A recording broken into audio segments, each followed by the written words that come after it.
Ben 10 Omniverse was the most controversial series in the original Ben 10 saga, having the most changes in art style and its multiple use of retcons. Love it or hate it, you have to admit, it had some of the best moments of the entire Ben 10 franchise. But what really makes it interesting is all of the behind the scenes information and background gags that go along with the show. I'm Kuro the Artist, and I'm going to show you all of the Easter eggs and references to pop culture in Ben 10 Omniverse.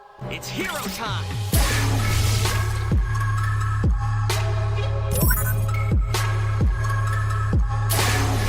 Let's start off with all the character parodies in the show. Certain characters are either references or straight up parodies to many characters throughout fiction. It'll take forever to go into detail, so I'm just going to list them off one by one.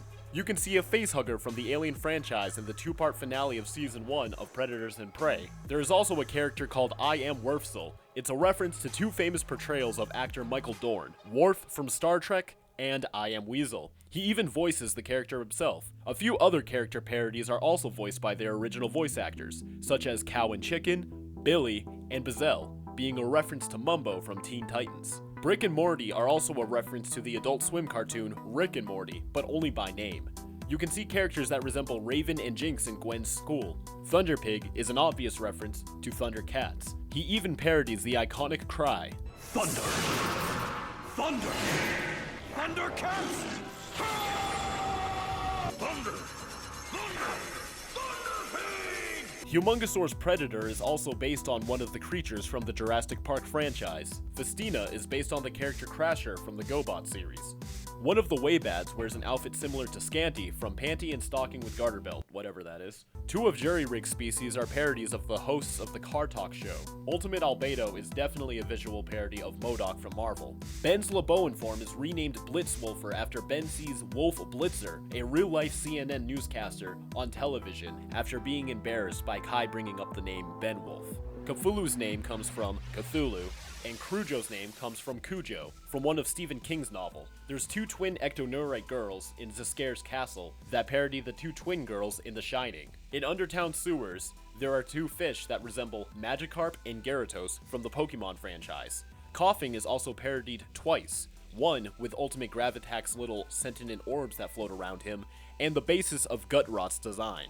Collectiveness also resembles Galactus in name and appearance, slightly. Clyde Fife is another character voiced by the actor he's parodying, which is Napoleon Dynamite. Rad Dudesman is basically Han Solo as a duck. Mad Ben and his entire universe is a reference to the Mad Max franchise. This one's a bit of a stretch, but Feedback also resembles a Neo Shadow from the Kingdom Hearts series. And Atomics is basically a Dragon Ball Z character as a transformation. Famous actors and crew members of the Ben 10 franchise also have references and parodies in Ben 10, a lot of them being of the Galvan race. Blukich is based on Butch Lukic, or something, one of the directors for the show, who also has a minor character based on him named Lukic. Driba is based on Dan Reba, a storyboard artist and director. Ujin is based on Eugene Sun, one of the writers.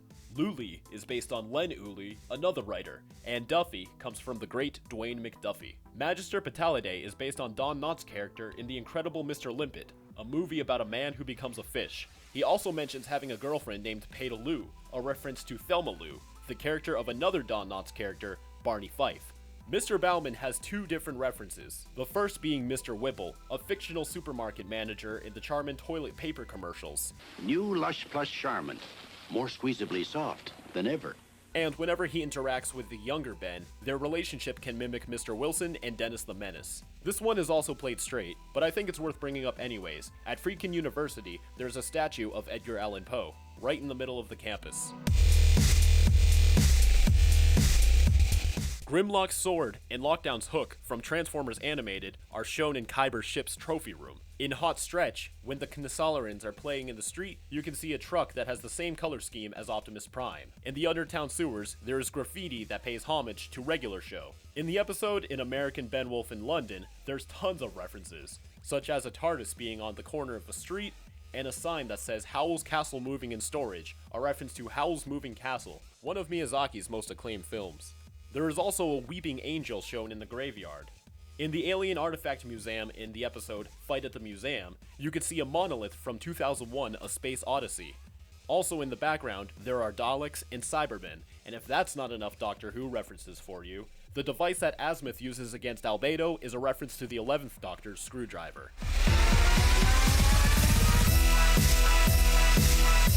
Ben 10 Omniverse also parodies a lot of television and movies as well. In the episode It Was Them, Dr. Animo experiments on a bunch of giant rampaging ants, a reference to the movie Them, also about giant ants. There are 2 episodes. Blue Kitch and Dreba go to Mr. Smoothies, and Blue Kitch and Dreba go to Area 51, both references to the Harold and Kumar movie series. The episode Mystery and Corporal is a giant parody of a Scooby-Doo episode, including one of the iconic door-to-door chase scenes. The incursion invaders from Tummy Trouble claim they are from the celebrated Cavalrus Legion, a reference to an 1865 short story by Mark Twain titled The Celebrated Jumping Frog of the Calaveras County. The hoverboard chase Ben partakes in is also a reference to the multiple chase scenes in the Back to the Future trilogy. Some of the episode's parodies only lie in the title, such as Arrested Development, The Vampire Strikes Back, The Color of Monkey, and The Most Dangerous Game Show. In one episode, Ditto mimics a famous move by Bugs Bunny by digging under the tunnel and even quotes one of his most famous lines. I knew we shouldn't have taken that left turn at Albuquerque. I knew I should have taken that left turn at Albuquerque. This one's only one I've noticed myself, but I think it's interesting enough to bring up. In one episode, a character named Bill Gax constantly gets mistaken for Vilgax the Conqueror. Both of these characters are voiced by Stephen Bloom. He speaks to Pac-Mar, a character voiced by Tara Strong, the original voice for Ben Tennyson in the classic series. In this scene, Ben and Vilgax's voice actors are talking to each other, but not as their respective characters. You must be the loofah guy. I'm the plumber. Name's Bill. Bill Gax. You look like that guy. You know, the most evil guy in the galaxy. Yeah, I get that a lot. Wanna watch me snake a drain? Hurry it up! Poor little man. He does not know what he's missing. There is a reference to an iconic Spider-Man scene in the episode The Vengers. Also, that episode The Vengers is an obvious parody of The Avengers, with some of the posters mimicking the original comic book covers in the series. The entire plot of the episode Breakpoint is a giant parody of the movie Point Break, and in the episode From Hidorium to Eternity, it parodies the iconic worker scene from the movie Metropolis. Thank you for watching my video. If you have any suggestions for a future video, or want to discuss one of my previous ones, join my official Discord. The link is below. You can also get exclusive updates on the progress of 5 years later, and if you don't know what that is by now, check out my website, curlthewebsite.com, or watch my video, 39 Facts About 5 Years Later. You can also check out what's going on with all of my social media listed below. And as always, keep it fizzy.